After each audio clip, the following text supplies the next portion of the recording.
Apocalipse capítulo 2, verso 8. Olha o que diz a palavra do Senhor. Escreve ao anjo da igreja em Esmirna. Isto é o que diz o primeiro e o último, aquele que foi morto e reviveu. Conheça a tua tribulação, a tua pobreza, apesar de seres rico, e a blasfêmia dos que se dizem ser judeus, mas não são. Pelo contrário, são sinagoga de Satanás. Abaixa um pouquinho, um pouquinho coisa. Pelo contrário, são sinagoga de Satanás. Não temas o que há de sofrer. O diabo está para colocar alguns de vós na prisão, para que sejais provados, e passareis por uma tribulação de 10 dias. Ser fiel até a morte, e eu te darei a coroa da vida. Quem tem ouvidos, ouça o que o Espírito diz às igrejas. O vencedor, de modo algum, sofrerá a segunda morte, ou, dependendo da versão, o dano da segunda morte. Perceba que a igreja de Esmirna, ela não tem repreensão. São só duas, e a igreja de Esmirna é uma dessas. Quando aqui João ele começa dizendo assim, olha, escreve ao anjo da igreja em Esmirna, isso diz o primeiro e o último, conheça a tua tribulação, a tua pobreza, e daqueles que se dizem judeus, mas não são. Para ficar mais fácil de entendermos, troque judeu, o povo de lá, por cristão. O significado é o mesmo. Por quê? Devemos lembrar que, então, o que João está dizendo é que é o seguinte, olha, cuidado, porque na igreja há muitos que se dizem cristãos e não são.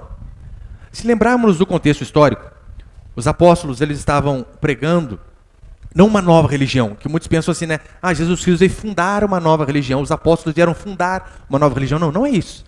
O que diz a Escritura é que os apóstolos, eles pregaram o cumprimento da religião judaica.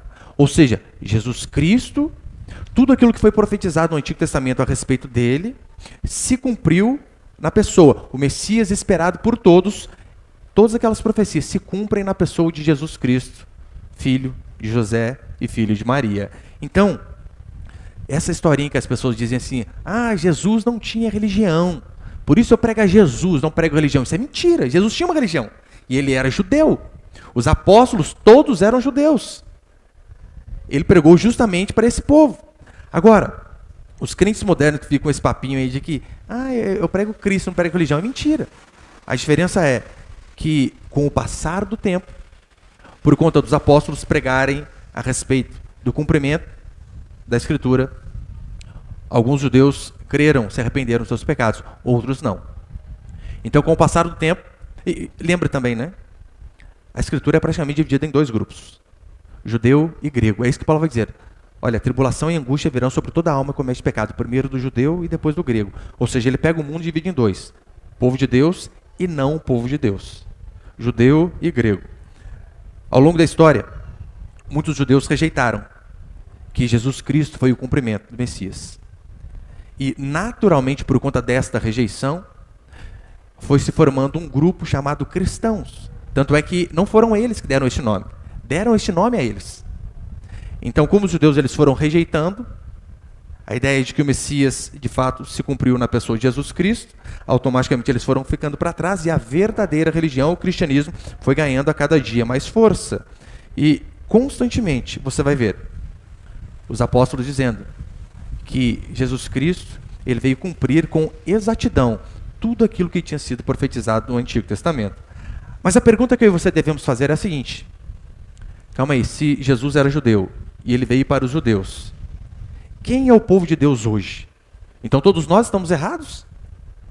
Não, não estamos. Quem é judeu? O judeu é o judeu verdadeiro, é aquele que acredita que Jesus Cristo é o cumprimento da profecia. Esse é o verdadeiro filho de Deus hoje. Aquele judeu que de fato ouviu e creu que Jesus Cristo é o cumprimento da profecia, ele é filho de Deus de verdade. Da mesma forma nós, que não éramos judeus, mas olhamos para o Antigo Testamento e vemos, não, é verdade. Todas essas profecias se cumpriram na pessoa de Jesus Cristo. Este é o verdadeiro povo de Deus. Agora, eu sei que muitas igrejas têm tentado trazer o judaísmo para o culto de hoje. Tem cultos onde o pastor ele prega com aquele kippá, né? Aquele capacetinho que vai em cima, e traz lá o castiçal, e não pode mais falar de Jesus, né? Yeshua HaMashiach, porque é só assim que ele vai ouvir. Eles tentam judaizar o cristianismo, achando que Deus é deles. Não, o verdadeiro povo de Deus hoje é todo aquele que acredita que apenas Jesus Cristo é Deus e que Ele é o cumprimento da profecia. Eu sei que muitos dizem que, olha, não importa o caminho que você siga, o que importa é o seu coração. Tem até um adágio popular que diz assim: todos os caminhos levam a Roma. Pode levar a Roma, ao céu não. Eu não sei se você já leu o livro ou assistiu aquele filme A Cabana, Espírita, até o último. E o sentido do filme ali basicamente é este, né?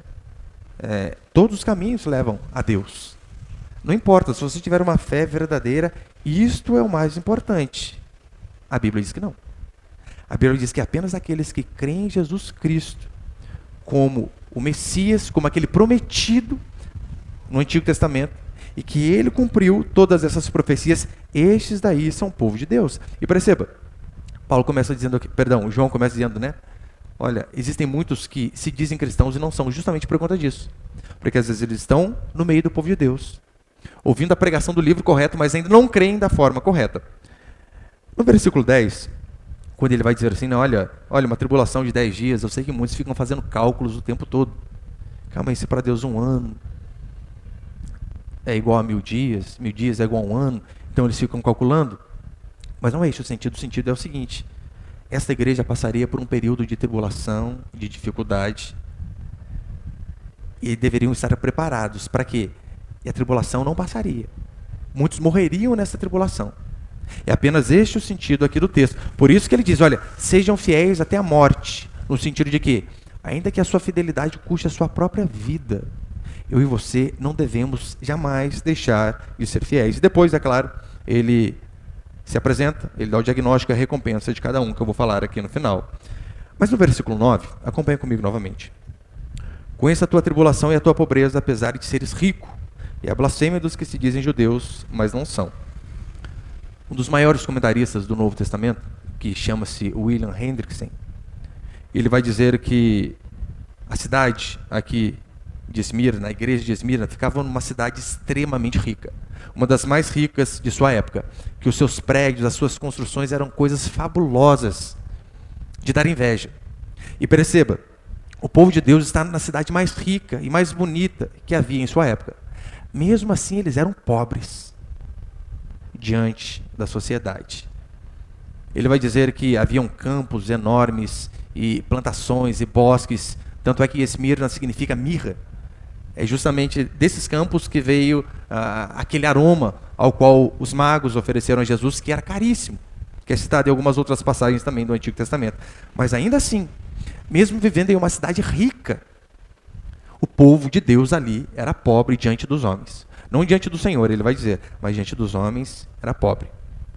Essa igreja provavelmente ela foi fundada pelo apóstolo Paulo na sua 3ª viagem missionária. E alguns historiadores chegam a dizer que Policarpo, discípulo aqui de João, ele foi o primeiro bispo desta igreja, ou seja, ele era o pastor responsável por essa igreja.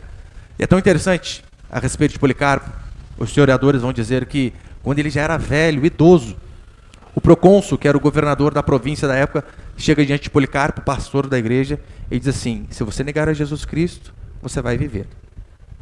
Se você continuar confessando a Jesus Cristo, nós o mataremos. E a resposta dele é uma frase que ficou eternizada na maioria dos livros teológicos e históricos. Ele diz assim, eu servi a Cristo durante 86 anos e ele nunca me fez mal algum. Como posso blasfemar o rei que me salvou? Mais de 80 anos servindo a Deus, servindo a Jesus Cristo, e ele sempre esteve comigo. Não blasfemarei contra o nome dele, jamais. Lembrando que o contexto era de perseguição. Então, algumas autoridades ameaçaram jogá-lo às feras. Ele não demonstrou medo algum. Eles ficaram nervosos demais. Então fizeram o quê? Acabaram matando, queimado no ano de 155.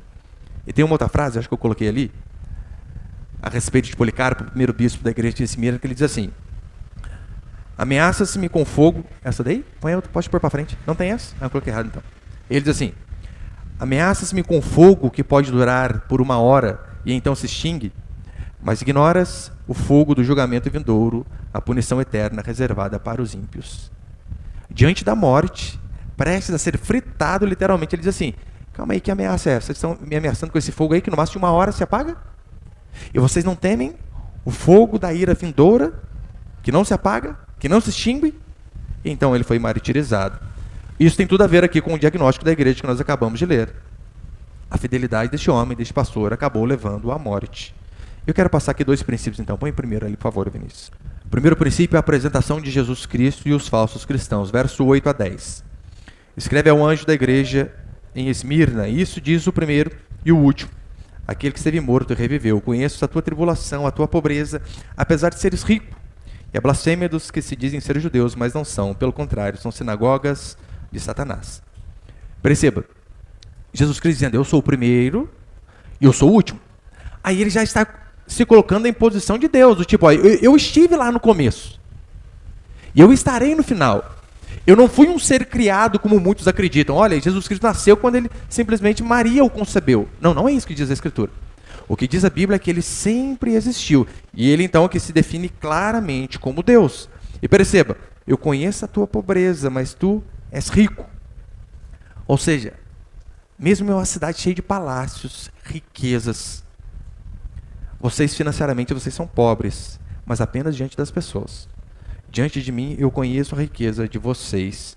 E é tão certo que você sabe, servir a Deus no começo empobrece. Quantas pessoas já ouviram dizendo que, olha pastor, é impressionante, eu comecei para a igreja e vi as coisas avançarem, parece que regrediram. Eu comecei a buscar a Deus, comecei a ser perseguido no trabalho. Irmãs já me contaram que foram mandados embora, por quê? Olha, porque antes entrava em conchavo com as pessoas, fazia maracutaia, mas a partir do momento que a pessoa se converte, ela diz, não farei mais. E a consequência é o quê? As pessoas mandam embora. Uma prova que empobrece quando você converte, é porque você converte, já é fiel com o dízimo, é 10% a menos.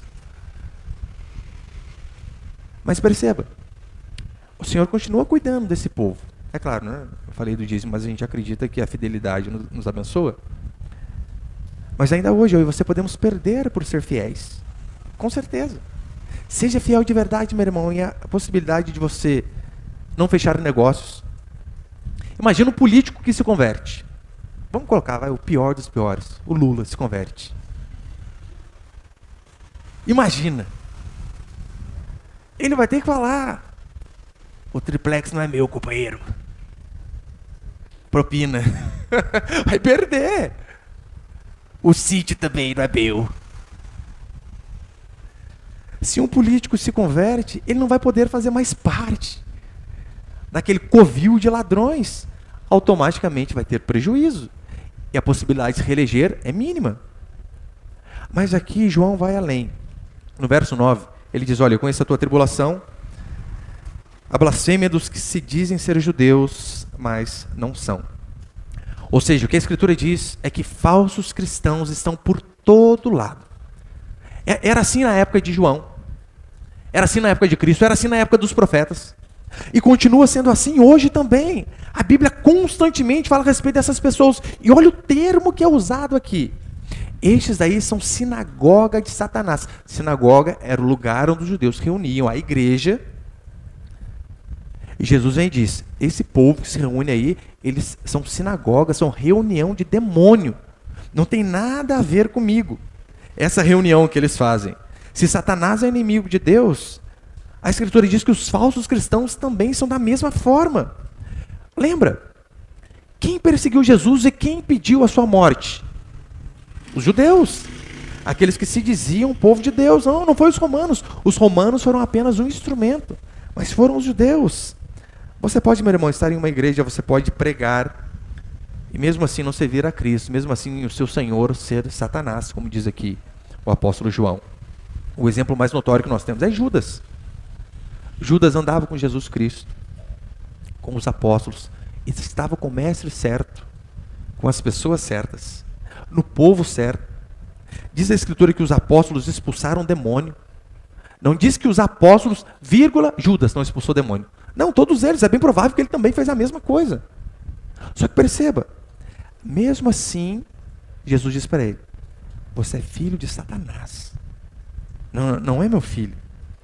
Então isso está cheio ainda hoje. A Bíblia continua sendo atual, há inúmeros com sobrenome cristãos, mas que de cristão não tem nada. Pregações que sim, onde é aberto, este livro aqui é igual ao que nós cremos. Só que quando ele é descontextualizado, meu irmão, você pode fazer do diabo um ser angelical, se você distorcer a Escritura. Por isso, perceba, a bênção de pregarmos de forma expositiva, de pegarmos o livro do primeiro capítulo e darmos sequência, porque assim, você sabe, olha, hoje o pastor pregou sobre a igreja de Esmirna, próxima semana de Pérgamo. Não tem como fugir. Então assim nós pregamos o texto dentro do contexto. Agora, pessoas que pregam apenas uma parte do evangelho, pessoas que pregam apenas o reino dos céus sem pregar o arrependimento, João vai dizer, estes são sinagoga de Satanás, porque estão deturpando a Escritura. Quando nós pregamos a mensagem do amor sem pregar a mensagem do arrependimento, o que a Bíblia diz é que são feitos prosélitos. Quem eram os prosélitos? Eram pessoas apenas adeptas à religião. Eles gostavam de estar com o povo, gostavam das musiquinhas, até tocavam um louvorzinho lá. Só que não eram convertidos de verdade. Apenas tinham acostumado com aquela ideia, mas ainda assim eram filhos do diabo. É triste. A igreja ela resistiu a perseguições vindas de fora. Os judeus, país minúsculo. Olha lá Israel. O que é Israel no mapa? Não é nada. E mesmo assim, eles resistiram bravamente durante séculos. Inimigos tentando derrotá-los. Só que a igreja de Deus ela resistiu perseguições que vinham de fora, só que quantas vezes não sucumbiu diante de heresias que saíram de dentro da própria igreja. Este é o grande problema. É por isso que os falsos cristãos, eles devem ser combatidos. Este é o termo que a Escritura diz. Então essa historinha aí, pastor, pregue só sobre o amor, para que ficar falando fulano A, fulano B, para que ficar pregando contra eles? Pregue sobre Cristo. Foi exatamente o que Cristo pregou. Cristo apontava para os fariseus e dizia, raça de víboras, não siga. Os profetas fizeram a mesma coisa. Olha, esses aí não são de Deus, são falsos. O apóstolo Paulo em Filipenses, põe ele, por favor, Vinícius. Filipenses capítulo 3, verso 18. Olha o que o apóstolo Paulo diz. Lembrando, a carta de Paulo aos Filipenses, o seu grande tema é alegria. Constantemente você vê Paulo dizendo, alegrai-vos no Senhor, outra vez vos digo, alegrai-vos. Me alegrei sobremaneira. O tempo todo Paulo falando de sua alegria. Só que no meio de tanta alegria, olha o que ele diz. Filipenses 3,18.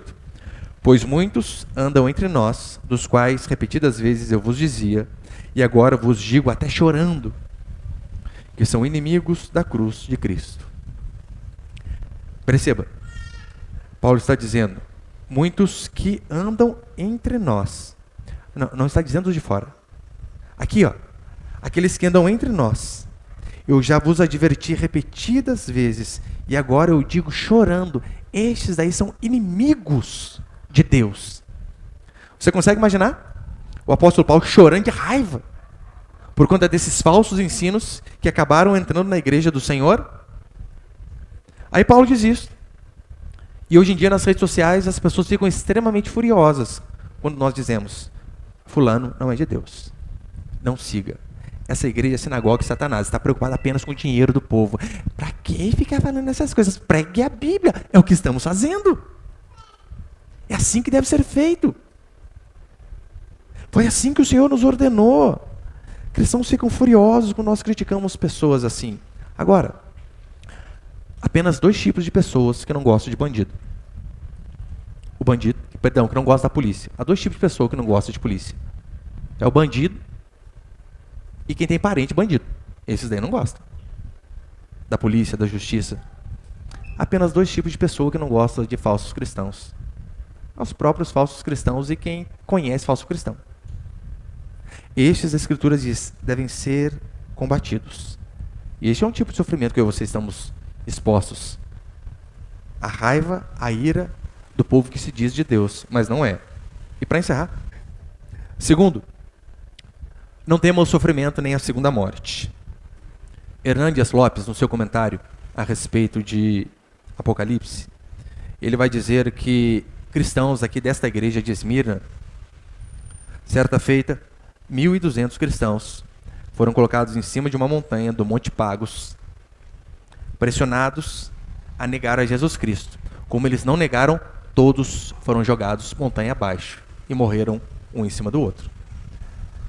Posteriormente, mais 800 cristãos sofreram da mesma forma. Foram levados no cume do monte Foram indagados a respeito de Jesus Cristo, dizendo, negue-o. E eles não negaram, consequência, foram parar com aqueles primeiros 1.200 que morreram. A exemplo do bispo Policarpo, que foi o primeiro pastor dessa igreja. Apenas está se cumprindo o que Jesus disse. Ser fiel até quando? Até a morte. Ainda que você morra, continue fiel. Foi exatamente o que Jesus disse. Foi o que aconteceu com o pastor daquela igreja, foi o que aconteceu com membros daquela igreja, e é o que pode acontecer conosco. Seja fiel, meu irmão. Eu sei que no Brasil, hoje, a princípio, parece fácil ser cristão. Ninguém nos impede de andar com uma Bíblia. Mas experimente abrir um livro deste no Oriente Médio, na Turquia, Bangladesh ou qualquer outro lugar. Essa semana o irmão me mandava um vídeo, eu não lembro o país, eu sei que era próximo de nós, que já tinha promulgado uma lei proibindo a evangelização. Não pode falar de Cristo mais. O que vai acontecer se essa perseguição se intensificar e nós permanecemos fiéis? Morreremos, assim como aqui na igreja de Esmirna. O cristianismo, ele não é cristianismo verdadeiro apenas quando Deus nos livra. Este é o entendimento que as pessoas têm. Olha, se você está com Deus, a certeza é que aos 45 do segundo tempo Ele vai te livrar. Nós cremos que Ele pode livrar? Amém, claro que cremos. Só que lembra do princípio de Sadraque, Mesaque e Abednego? Diante da fornalha, olha o que eles disseram. Se Deus quiser nos livrar, bem. Se não quiser, amém. É claro, tradução minha, né? Se Deus quiser livrar, bem. Se não quiser, não tem problema. Não vamos deixar de ser fiéis a Ele. Ali, milagrosamente, Deus livrou. Diz a Escritura que o homem que abriu a tampa da fornalha morreu queimado, de tão quente que estava. Enquanto eles foram jogados e não saíram nem com o cabelo queimado. Eu creio que Deus continua fazendo dessa forma. Porque Deus não muda. Só que leia também Hebreus, capítulo 11. Onde pessoas foram tão fiéis quanto, dizendo, não negaremos o Senhor. Hebreus 11 vai dizer que mulheres foram cerradas ao meio. Sabe? De baixo para cima, sabe? Grávidas tiveram filhos arrancados à espada. Pessoas foram decapitadas. Sangue que não acabava mais. Ali Deus não livrou. Vamos dizer que esses homens e mulheres não eram de Deus? Claro que não. Só que o cristianismo, ele não é cristianismo só quando as coisas dão certo. Mas Deus continua sendo Deus até quando as coisas não saem da maneira que nós queríamos. Perceba como que Jesus se apresenta a estes. Ele não diz assim, vocês estão comigo? Não haverá sofrimento algum. É assim que ele diz? Não. Sejam fiéis. Sejam fiéis a mim. O que eu posso garantir é o quê? Uma rede preguiçosa para deitar? Não. Sejam fiéis a mim. Ainda que vocês morram, eu recompensarei vocês na outra vida. Ainda que a recompensa não venha nessa, na outra é certeza. E ele diz, olha, eu morri, eu sofri, eu fui perseguido. O que se espera é que nós também venhamos a ser. Mas assim como ele permaneceu fiel ao Pai, assim eu e você devemos permanecer fiéis a Deus. Por quê? Porque a morte não é o fim. Ficará prometendo que o cristianismo, ele vai te livrar de todo sofrimento, não é o cristianismo verdadeiro. Aí você vê onde são formados os falsos cristãos. Que na primeira chuva, na primeira tribulação, na primeira angústia, o que eles fazem? Ficam bravos com Deus. Olha, eu conheço uma mulher que durante muito tempo frequentou a igreja, uma igreja boa. E, infelizmente, o filho dela faleceu. Isso já tem acho que uns 3, 4 meses. Não foi mais. Ficou brava. Uma outra menina que perdeu sua bebezinha de 5 anos. Eu não vou mais para a igreja, para que Deus matou a minha filha. Perceba, o cristianismo verdadeiro, ele não diz que nós nunca teremos angústias e sofrimento. Mas o que Jesus garante é a sua presença, mesmo em meio à tribulação. E foi isso que Jesus deixou bem claro, no mundo tereis aflições, mas tem de bom ânimo. Não nos enganou. Quem engana a mim e a você, quem engana são os falsos pastores que prometem aquilo que a Escritura não prometeu. O hedonista, que é aquele que ama o prazer, aquele que a vida gira em torno do prazer, ele pergunta assim, diante de algo que ele pode perder, olha, isso aqui é prazeroso? O avarento questiona, se eu fizer isso aqui, eu vou perder alguma coisa? O cristão rebate, é a vontade de Deus que eu faça? Se for, ainda que eu tome prejuízo, assim eu farei. Por que você acha que muitas mães deixam o filho pequeno o dia inteiro numa creche, de forma integral, para saírem de suas casas, em busca do mito da renda dupla, né? Juntar renda com o marido? Estou falando das casadas, é óbvio, né? Mãe solteira não tem que fazer, tem que trabalhar mesmo, e orar para que Deus proveja. Mas o que você acha? Por que muitas mães deixam o filho pequeno, às vezes, o dia todo, aos cuidados da creche, de uma estranha, de um parente, em busca do mito da renda dupla?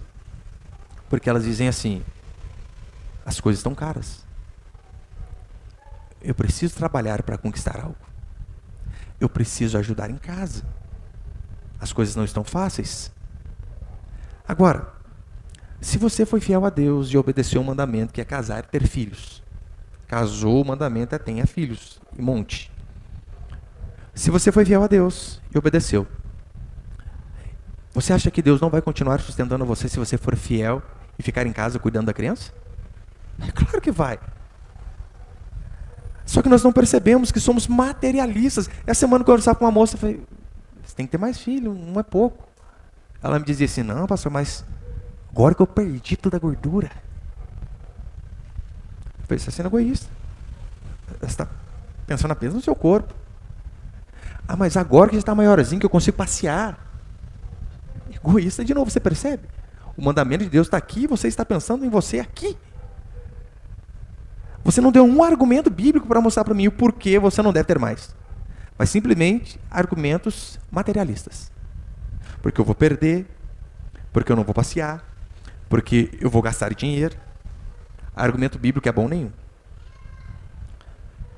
Pastor, mas se formos fiéis a Deus, se de fato decidirmos obedecer o mandamento, tem a possibilidade de mesmo assim a gente passar dificuldade? Óbvio que tem. Senão você pensar: pastor, então eu fazendo, você quer certeza de estar certo. Não, o exemplo foram esses homens aqui e mulheres. Eles foram fiéis, mas mesmo assim passaram por dificuldade. Paulo teve a época que ele não tinha nem o que comer. É por isso que ele disse: tendo o que comer e com que se vestir, estejais contentes. Ou seja, todo mundo aqui, meu irmão, você é rico de montão. Não só comparado com o que Paulo diz. Porque nós temos o que comer e o que vestir. Ora, mas vai alguns séculos atrás, a coisa mais rara do mundo era ter banheiro dentro de casa. E geladeira só para rico. Todo mundo aqui que eu saiba tem geladeira. Você tem motivos para crer que Deus está sustentando a sua vida. Então não duvide. Não tema sofrer por ser fiel. Você pode, sim, ser cristão e rico, que muitas pessoas pensam que temos que fazer um pacto de pobreza. Cristão genuíno é o quê? Aquele que é quebrado. O que é um pastor bom? Um pastor bom é que é de fusca. Esse é de Deus. O crente que vem de bicicleta para a igreja, é esse aí, mas vem quase nas nuvens, pedalando. Assim. Você pode ser cristão e pobre, ou você pode ser cristão e rico. Qual o problema? O que você precisa ser é continuar sendo fiel, independente de ter muito ou ter pouco. É por isso que a Escritura diz: se formos fiéis no pouco, seremos fiéis no muito. Você pode ser um cristão conhecido nacionalmente, assim como Davi foi. Mas você pode ser um cristão e ser uma escória da sociedade, como foi Jeremias. Não interessa. O que importa é: eu continuo sendo fiel a Deus? Isso é o mais importante. O alvo do cristão, guarde bem isso, não é conforto, dinheiro, vida financeira boa e viajar conhecendo todos os lugares deste mundo. Eu não estou dizendo que você não possa, né? Se você pensa: pastor, podem sair de pinda, gente? Claro que pode. Mas este não é o nosso objetivo. Porque se for, meu irmão, é algo mesquinho demais. O alvo da vida cristã não é ser feliz, ainda que nós cremos que Deus nos faça feliz. Mas o nosso objetivo sempre deve ser fiel a Deus. E se o Senhor nos abençoar, nos prosperar, nos der bens ao longo dessa caminhada, louvado seja o nome dEle. Mas devemos sempre buscar a fidelidade. Devemos buscar como alvo terminar a nossa vida assim como Paulo terminou. Combati o bom combate, completei a carreira, guardei a fé. E como que Paulo terminou? Quebrado, mas cheio de fé, tendo convicção de que ele tinha feito aquilo que era certo. Para encerrar, põe um artigo ali, por favor. Coloquei um artigo aqui da Ana Caroline Campanolo. Ela professora de história e deputada estadual por Santa Catarina. Muito sábia essa mulher. Acompanhe ela nas redes sociais se você puder. É interessante que neste artigo aqui, antes, ela tinha escrito a respeito de maternidade, que ela teve bebê recentemente. E ela escreveu a respeito de maternidade antes, e como muita gente começou a xingá-la, criticá-la, ela escreveu esse outro post que diz assim: Deus existe, sendo consequência direta à existência da vocação. Exatamente o que a Escritura diz, né? Todos nós temos uma vocação. Eu, durante anos, aprendi que vocação era só pastor. Não, todos nós temos uma vocação. Vocação, a palavra significa chamado, né? Vocare, chamado. Alguns foram chamados para ser pastor, outros foram chamados para ser médicos. Quem teve filho foi chamado para ser mãe, ainda que você ache que não tem habilidade. Se você tem filho, vocação, mãe. Eletricista, pintor, por aí vai. Já falei para os irmãos várias vezes, né? Um sapateiro chegou diante de Lutero, depois de ele ter convertido, e disse assim: Lutero, eu converti, o que eu devo fazer agora? Talvez esperando que Lutero falasse: largue a sapataria e sirva a Deus. Lutero diz assim para ele: o que você faz? Eu sou o sapateiro. Volte para casa, faça os melhores sapatos que você puder fazer. Assim nós glorificamos a Deus. Assim cumprimos o nosso chamado. Então, vocação é isso. E ela diz: Deus existe, sendo consequência direta à existência da vocação. Uma voz e um vocativo chamando cada ser humano pelo nome a cumprir determinada missão. Cada um tem uma missão diferente. Cada um. O dinheiro pode ser um catalisador da vocação ou um deturpador da mesma. Você sabe, o dinheiro ele pode nos levar para cumprir o nosso chamado, ou pode também nos desviar dele. Olha, Deus está me levando para cá, mas eu enriqueci tanto, que eu dei uma desviada do que Deus tinha me chamado. Depende do ponto de vista. Sem a menor sombra de dúvida, Deus não vocacionou ninguém para ter conforto, uma vida financeira estável, viajar pelo mundo e conhecer bons restaurantes. Podemos fazer tudo isso, mas definitivamente não é uma vocação alcançar o exaustivamente proclamado bem-estar social. Não é isso que as pessoas adoram? Ai, não vejo um dia de ter 20 mil na poupança, e não vou ter tanta preocupação. Ai, esse é o meu alvo. Saber que eu não vou ficar apertado. Vocação de ser feliz não existe. Vocação não é fazer o que gosta. Vocação é sofrer e encontrar satisfação mesmo neste sofrimento. É neste sentido que a publicação anterior, ou seja, a respeito de maternidade, é nesse sentido que a publicação anterior sobre o fator de dupla renda na vida das famílias se encaixa. Existe vocação para o casamento e para a família. Não existe vocação para ganhar tantos mil por mês e poder viajar, comer salmão e conhecer a Disney. Não existe. Se você, no meio do seu percurso, no meio da perseguição da sua vocação, daquilo que Deus te chamou, você puder usufruir dessas coisas, louvado seja Deus. Mas saiba disso. Deus nunca chamou ninguém para desfrutar dessas coisas como objetivo final. Isso é apenas o caminho. A nossa vocação é sempre obedecer a Deus. É por isso que, quando eu vejo uma mãe que diz: olha, eu passei no concurso e ganho 8 mil reais, e o meu filho fica na creche o dia inteiro. Ela pode ser realizada ali diante das pessoas, mas não está cumprindo o seu chamado. A mulher deve trabalhar, como diz Provérbios 31. Aquela mulher é um exemplo de mulher. Acordava cedo, dava tarefa para suas servas, trabalhava o dia inteiro e chegava à noite e dava conta do marido. Oh, glória! Mas não diz em nenhum momento que ela deixou os seus filhos pequenos para fazer todas essas coisas. Depois que a criança cresceu, louvado seja o Senhor, não há problema. Mas enquanto o filho é pequeno, o que a Escritura diz é que a mulher, que a mãe, tem uma missão. É cuidar dessas crianças. A nossa vocação, então, é para obedecer a Deus. E este é o paradoxo da vida cristã, para encerrar. Sabe o quê? Você busca a sua felicidade e a tendência é você ser um frustrado. Agora você busca ser fiel a Deus, cumprindo aquilo que Ele te vocacionou. E você então vai achar significado para a sua vida. Para encerrar, em Apocalipse capítulo 20, verso 4, porque no final ele termina dizendo o seguinte, Verso 11. Quem tem ouvidos, ouça o que o Espírito diz às igrejas. O vencedor, de modo algum, sofrerá o dano da segunda morte. Acho que na primeira pregação de Apocalipse eu falei a respeito disso. A Bíblia explica a própria Bíblia. Pastor, o que é a segunda morte? Logo no final, você vê ele explicando. Deu mar os mortos, eu coloquei 13 para ficar mais fácil. Deu mar os mortos que estavam. Deu mar os mortos que nele estavam. A morte e o além entregaram os mortos que nele havia. E foram julgados um por um, perceba, né? Julgamento individual, não vai ter de bloco, de bando, de igreja junto, não. Se prepara. Julgados um por um, segundo as suas obras. Então, a morte e o inferno foram lançados para dentro do lago de fogo. Esta é a segunda morte, o lago de fogo. E se alguém não foi achado escrito no livro da vida, esse foi lançado para dentro do lago de fogo. Então perceba, o que é a segunda morte? É o lago de fogo. A Escritura explica a Escritura. É por isso que não existe essa questão de missa de sétimo dia. Ah, fulano morreu, fazer um culto de sétimo dia, uma missa de sétimo dia. Por quê? Hebreus é bem claro. Ao homem está ordenado morrer apenas uma única vez, vindo depois disso o juízo. Ou seja, morremos, seremos julgados. Se absolvidos, teremos o céu. Se condenados, seremos condenados à condenação eterna. Por que você acha que Jesus Cristo enfatizou isso para o povo aqui de Esmirna? Eles sabiam, vocês passarão por tribulações. Muitas pessoas morreram. O pastor da igreja morreu. Mas a Bíblia nos enche de consolo. Jesus diz assim, para encerrar: não temam os homens, porque o máximo que os homens podem fazer é matar o corpo. Eu não sei se isso é consolo, se isso é tristeza, né? Não temam os homens. O máximo que eles podem fazer é te matar. Só isso.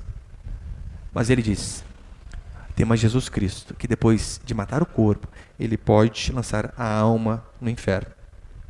É por isso que o nosso objetivo é ser fiel. Se ao longo da nossa perseguição, a fidelidade, nós formos bem-sucedidos, louvado seja Deus. Se não formos, que sejamos como esses cristãos de Esmirna, que a nossa fidelidade esteja acima de todas as coisas. Amém, meus irmãos?